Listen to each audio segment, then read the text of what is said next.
Olá, queridos e queridas, tudo bem? Vamos hoje, então, dar início ao nosso último assunto do semestre. Olha só, chegamos, então, ao nosso último conteúdo. Lembrando que semana que vem nós teremos a apresentação da nossa metodologia ativa, referente aos pensadores políticos. Lembro a vocês que nós já estudamos nesse semestre sobre as formas de Estado, formas de governo, sistemas de governo, contexto constitucional contemporâneo, moderno, antigo, clássico. Nós também estudamos todas as nossas constituições federais. Nós também trabalhamos a introdução ao direito constitucional, aprendendo seu conceito, sua classificação, seus princípios. Estudamos também sobre a nossa Constituição, estudamos normas em sentido formal, material, estudamos a classificação da Constituição e estudamos também sobre o poder constituinte originário e o poder constituinte derivado na nossa última aula. Então, hoje, para a gente fechar com chave de ouro o nosso semestre, eu separei para vocês um assunto bem tranquilo, bem curto. O vídeo de hoje, creio eu, que vai ser um dos menores, tá bom? E nós vamos tratar sobre a aplicabilidade e a eficácia das normas constitucionais. Nós vamos falar de que forma o texto constitucional ele é aplicável dentro da nossa sociedade. Como é que o texto sai do texto, do livro, da Constituição, e passa, então, a ter eficácia perante a sociedade. Vamos lá? Vou compartilhar com vocês aqui a minha tela, para que possamos, então, dar início à aula de hoje. É uma aula, como eu disse, bem tranquila, ela não tem maiores complexidades.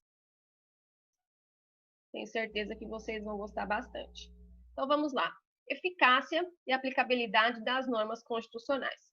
Essa classificação apresentada a vocês, ela é defendida por José Afonso da Silva, como vocês podem ver aí no slide, e ele faz uma tricotomia, que é uma classificação em 3 espécies, que são as normas de eficácia plena, normas de eficácia contida e normas de eficácia limitada. Iniciando pelas normas de eficácia plena, pessoal, nós temos o seguinte: Flávio Martins conceitua como a norma constitucional que produz todos os seus efeitos sem precisar de qualquer regulamentação ou qualquer complementação, tá bom? Nós vamos aprender muito melhor sobre essas eficácias da norma quando a gente trabalhar os exemplos, tá bom? Então, eu trago aqui para vocês o conceito, e a apostila de vocês tem outros conceitos também complementares, mas eu trago aqui o conceito para a gente ter uma noção breve inicial, mas a gente vai se aprofundar mesmo aqui no estudo dos exemplos, tá bom? Vamos lá, então.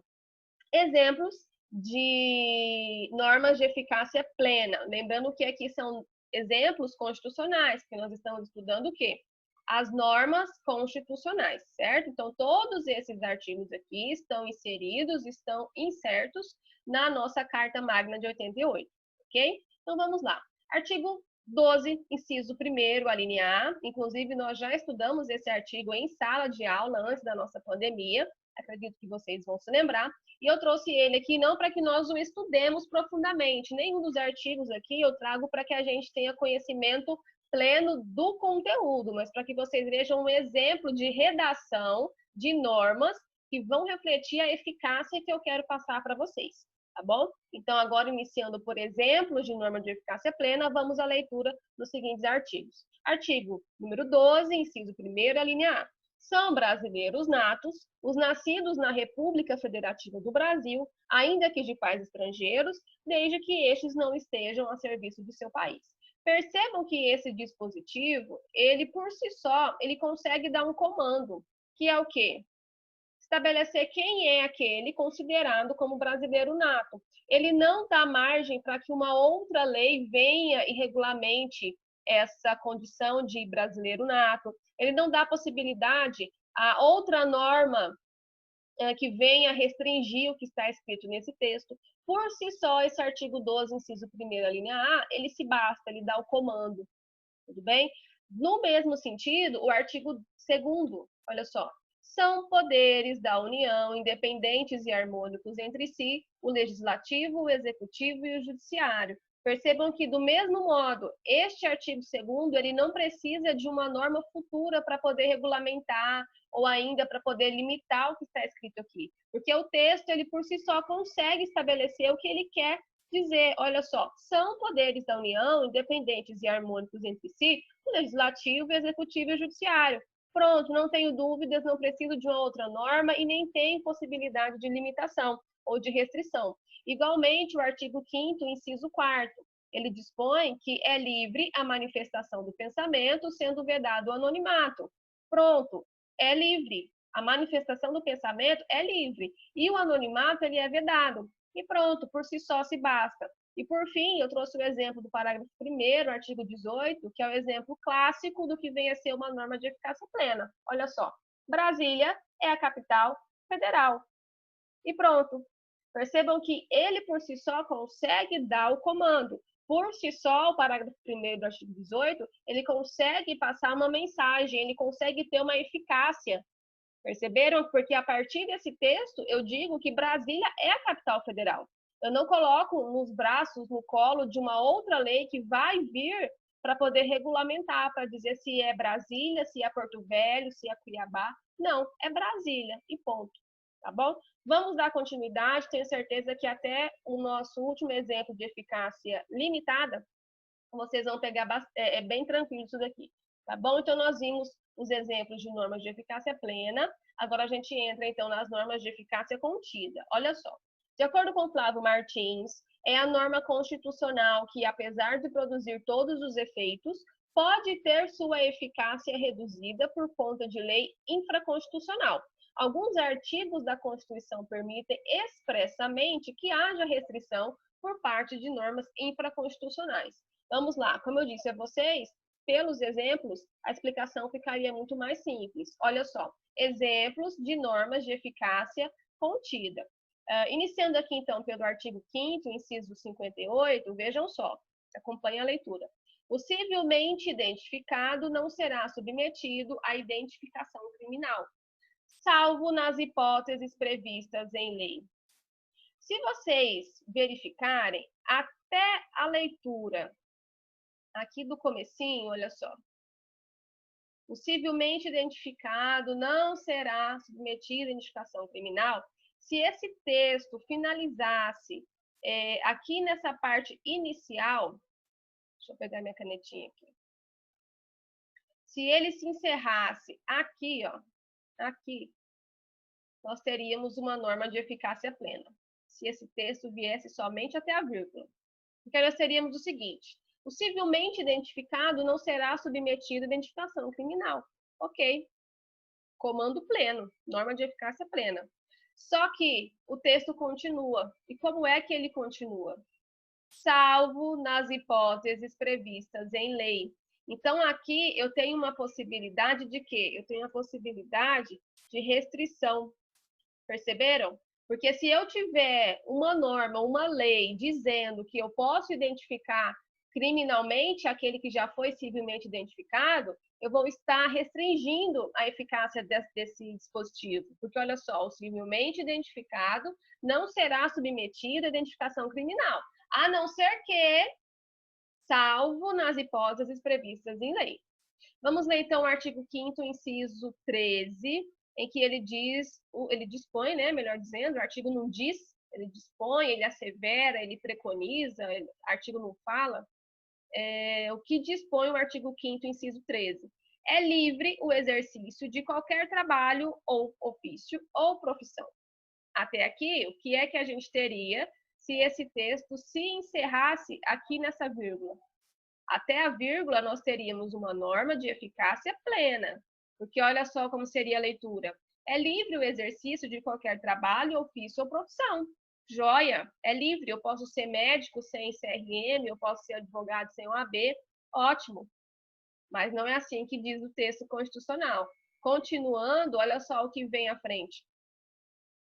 É livre o exercício de qualquer trabalho, ofício ou profissão, desde que atendidas as qualificações profissionais que a lei estabelecer. Então, se a lei vier estabelecendo, regulamentando determinada profissão, esse texto constitucional ele vai ter a sua eficácia reduzida, contida, restringida. E restringida pelo quê?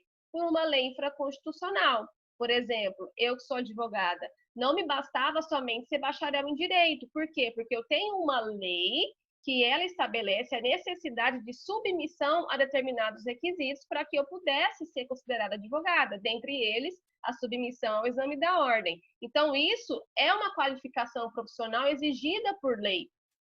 Ok? Agora, se a minha profissão de advogada não exigisse qualquer requisito legal, qualificação legal para que fosse exercida, então eu estaria diante de uma norma que teria, para mim, uma eficácia plena, porque eu não precisaria atender a nenhum requisito. No entanto, se eu tenho a possibilidade de que a minha profissão venha a ser limitada por uma norma legal, então, para mim, essa norma vai ser de eficácia contida. E aí é por isso que nós temos doutrinadores, nós vamos ver mais à frente, que criticam essa classificação como contida, porque nem sempre ela vai ser contida.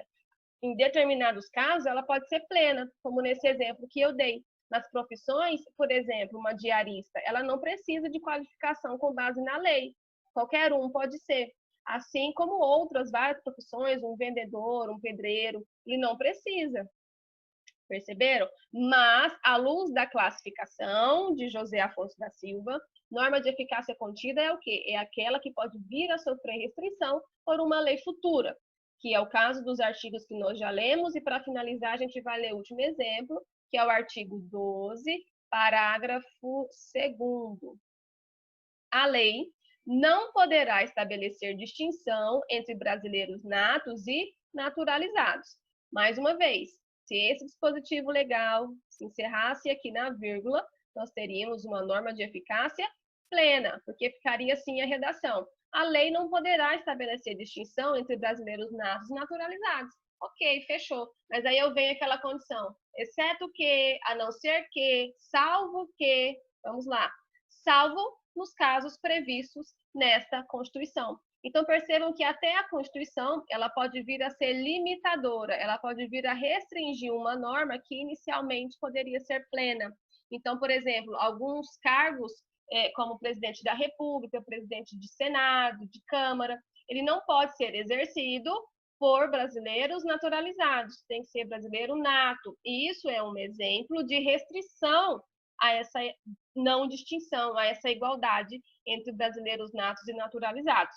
Mas aqui, pessoal, dentro desses exemplos, o que eu preciso que vocês tenham em mente é que a norma de eficácia plena, aquela que nós vimos anteriormente, ela não tem qualquer restrição. Por exemplo, Brasília é a capital federal.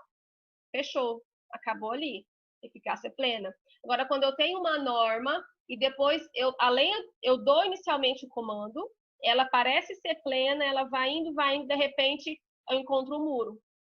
Ela é plena, salvo nas hipóteses previstas em lei, atendida às qualificações que a lei estabelecer, salvo nos casos previstos nessa Constituição, ou seja, são normas que elas se iniciam plenas, mas por alguma razão ela pode vir a ser restringida por uma norma constitucional ou ainda por uma lei infraconstitucional, certo? Então, agora nós vamos dar continuidade, nós vamos entrar na última forma de eficácia, que é a limitada. De acordo com Pedro Lenza, são aquelas normas que, lembrando, pessoal, norma de eficácia limitada, tá?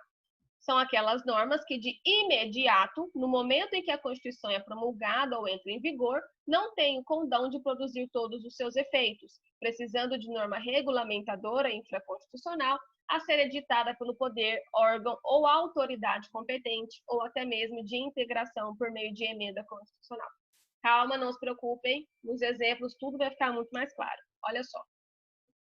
José Afonso da Silva, dentro das normas de eficácia limitada, ele trata de 2 tipos de normas de eficácia limitada. A primeira delas é aquela que diz o seguinte, que é a norma constitucional de eficácia limitada de princípio programático, também chamada de norma programática. O que vocês precisam ter em mente aqui, na minha canetinha, é essa palavrinha aqui, norma programática. Porque é aquela norma que fala de programas, de princípios, ela estabelece aquela coisa bonita. Sabe aquilo que a gente fala? Ah, no texto é muito lindo, mas eu não vejo aplicabilidade na prática. São as normas inseridas geralmente aqui. Por quê? Porque são normas que estabelecem programas, que falam sobre educação, sobre saúde, de forma genérica, de forma abstrata, mas não dão um comando específico. Construam uma escola no centro de Pimenta Bueno, por exemplo. Lógico que isso nunca estaria na Constituição.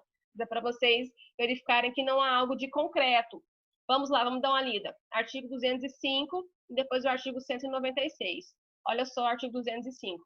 A educação, direito de todos e dever do Estado e da família, será promovida e incentivada com a colaboração da sociedade, visando ao pleno desenvolvimento da pessoa. Viram que bonito?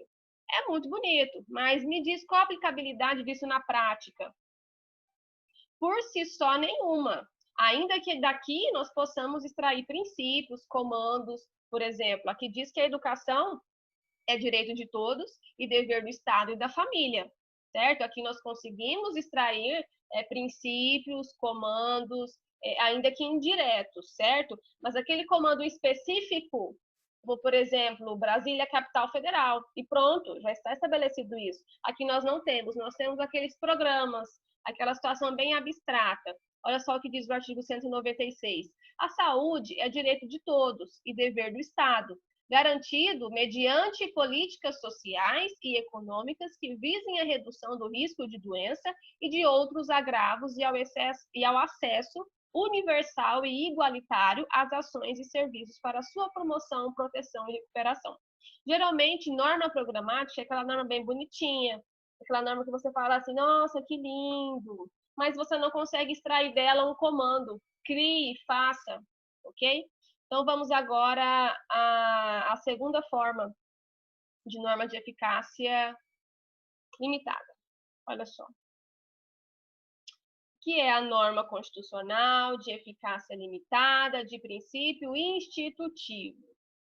Essa daqui, embora ela também seja limitada, aqui já não é mais de norma programática.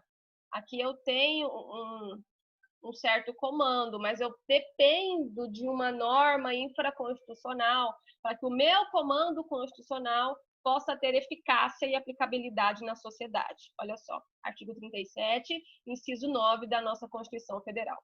A lei estabelecerá os casos de contratação por tempo determinado para atender a necessidade temporária de excepcional interesse público. Aqui nós estamos falando sobre as contratações temporárias na administração pública, certo? Mas percebam só, não precisamos nos ater ao que diz o texto, porque vocês vão estudar o artigo 37 ainda, lá no terceiro período em Constitucional 2, tá? Mas aqui é o exemplo de norma de eficácia limitada dentro desse princípio institutivo. Vejam só, a lei estabelecerá os casos de contratação por tempo determinado para atender a necessidade temporária de excepcional interesse público. Então, esse texto constitucional, por si só, ele não consegue estabelecer quais são esses casos de contratação por tempo determinado para atender a necessidade temporária de excepcional interesse público. Quem vai determinar isso vai ser uma lei. E aí, a Constituição Federal fica nas mãos de quem? Do Congresso, porque aí é o Congresso quem vai votar e colocar em vigência uma lei para estabelecer o que a Constituição está prevendo no seu texto constitucional, certo? Ela dá um direcionamento, só que ela é limitada por quê? Porque ela só consegue ir até o direcionamento, mas na hora de colocar em prática, ela depende do Congresso Federal. Vamos ver o outro exemplo? Artigo 5º, inciso 24. O que dispõe, então, esse dispositivo constitucional? A lei estabelecerá o procedimento para desapropriação por necessidade ou utilidade pública ou por interesse social, mediante justa e prévia indenização em dinheiro, ressalvados os casos previstos nessa Constituição. Percebam que lá no comecinho, o que é que a gente tem? Olha só. A lei estabelecerá o procedimento para a desapropriação. Perceberam? Então, olha só, ainda que o texto constitucional fale sobre desapropriação, que vai ser por necessidade ou utilidade pública, ou por interesse social, e vai ter justa e prévia indenização em dinheiro, isso só vai acontecer quando eu tiver uma lei que vai estabelecer isso. Então, se não vier uma lei para poder tratar sobre isso, infelizmente, esse procedimento de desapropriação, ele não vai acontecer. Certo? Querem um outro exemplo aqui, que eu me lembrei? Poderia até ter colocado aqui no slide e na hora me fugiu da mente. Nós temos um artigo, agora não me lembro se é o 37, inciso, não me lembro agora. teria que verificar, mas, enfim, é só um exemplo para vocês também visualizarem isso. Sobre o direito à greve dos servidores públicos. A Constituição Federal, ela trata que virá uma lei para poder tratar sobre esse direito de greve. Só que até hoje os nossos congressistas não fizeram essa lei. E aí, professora, como que se dá? Teve um julgamento já, e esse julgamento foi no sentido de que deveria se aplicar, então, aos servidores públicos a mesma normativa aplicada aos trabalhadores da iniciativa privada, certo? Mas percebam que, se eu, Constituição, dou o comando, mas eu não tenho uma lei criada para poder regulamentar o comando que eu dei, eu tenho uma norma de eficácia limitada. Eu vou me limitar a pedir para que o comando seja dado. Mas se o Congresso não fizer, infelizmente, esse texto aqui ele é morto. Ele não consegue ter vigência. Vigência não, melhor dizendo, ele não consegue ter eficácia. Certo?